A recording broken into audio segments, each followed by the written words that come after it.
During the process of transcription, we know the raw material are always nucleotides. What is a nucleotide? In nucleotide there is one phosphate molecule, then there is sugar moiety, and there is a nitrogenous bases. Actually, these don't occur like this. These are available in the cell in the form of triphosphates like this. There are actually 3 phosphate bonds here. Then there is a sugar moiety and there is a base. This is nucleotide, and these are the nucleoside triphosphates.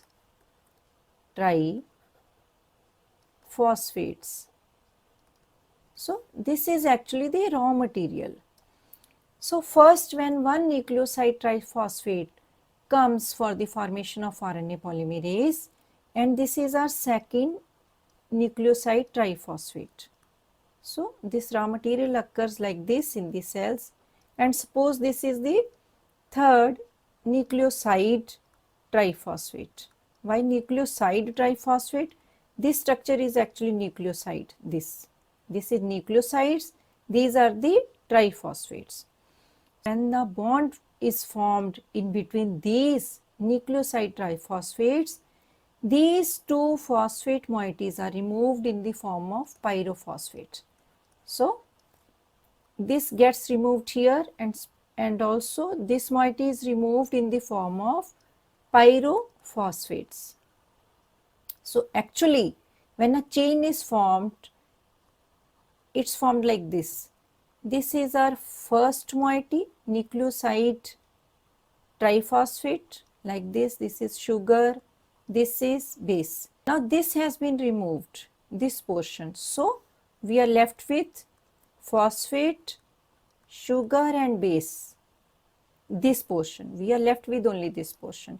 Similarly, this portion is removed and we are left with this portion only, this here. So phosphate, sugar and base. So ultimately, with these 3 nucleoside triphosphates, this was the first nucleoside triphosphate, this one. So this was the second nucleoside triphosphate, and this is the third nucleoside triphosphate. And we are getting the structure like this. So this is the first nucleoside triphosphate. So these are saved here because no bond has been formed with this phosphate. So it always occurs in the form of nucleoside triphosphate only. So this is nucleotide. Nucleotide is sugar, base and phosphate. This is also nucleotide. And more molecules are getting attached in the form of nucleotides only. So in the beginning of RNA molecule, we always get 3 phosphates, sugar and base, then nucleotide like this. So we have to remember, in the beginning we always have 3 phosphates in RNA molecule. We already know the first moiety in mRNA is in the form of a nucleoside triphosphate. So these are the 3 phosphate groups, phosphate 1, 2, 3, or we can say this nearest to the nucleoside is alpha phosphate, here this is the beta phosphate and this is the gamma phosphate moiety. This is our first moiety in mRNA chain, which is in the form of nucleoside triphosphate.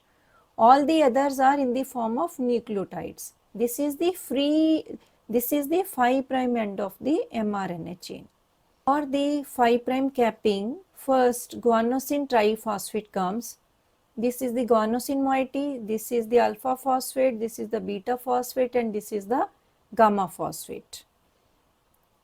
These 2 phosphates are removed, only alpha phosphate of guanosine triphosphate is kept.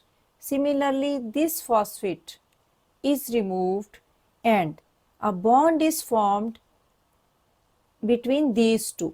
that is alpha phosphate of guanosine triphosphate and beta phosphate of this nucleoside triphosphate. So this is the bond formed here. Here was our guanosine triphosphate. Now these two phosphates have been removed and only alpha phosphate we have kept. Similarly, this gamma phosphate has been removed here and only alpha and beta phosphate have been kept. So this is how this moiety is attached to the 5' end of the mRNA chain. This is our first nucleoside. Then these are the 3 phosphate. 2 phosphates are originally from the pre-mRNA and this phosphate is from the guanosine triphosphate. After this, one methyl group is attached to the guanosine with the help of enzyme methyl transferase. So ultimately we get 7 methyl, 7 because this alpha group is attached to the position 7 of the guanine. Ultimately we have got 7 methyl guanylate cap here.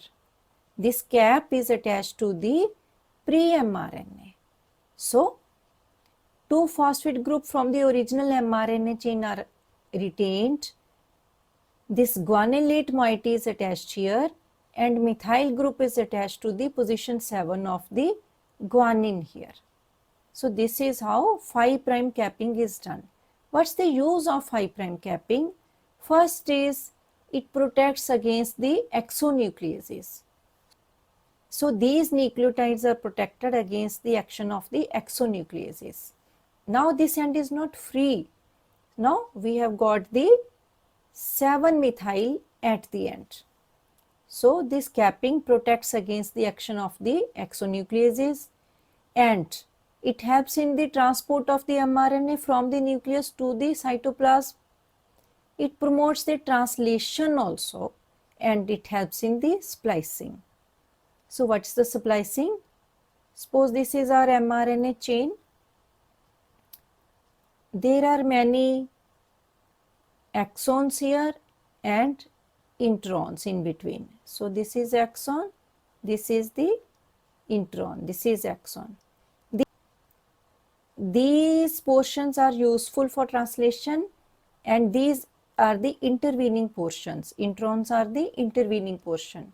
So by process of splicing, these intervening portions are removed and these exons are attached to each other so that ultimately we get one active mRNA. So this cap helps in the process of splicing also. It protects against the exonucleases and it helps in the transportation of the mRNA from the nucleus to the cytoplasm and it helps in the translation also.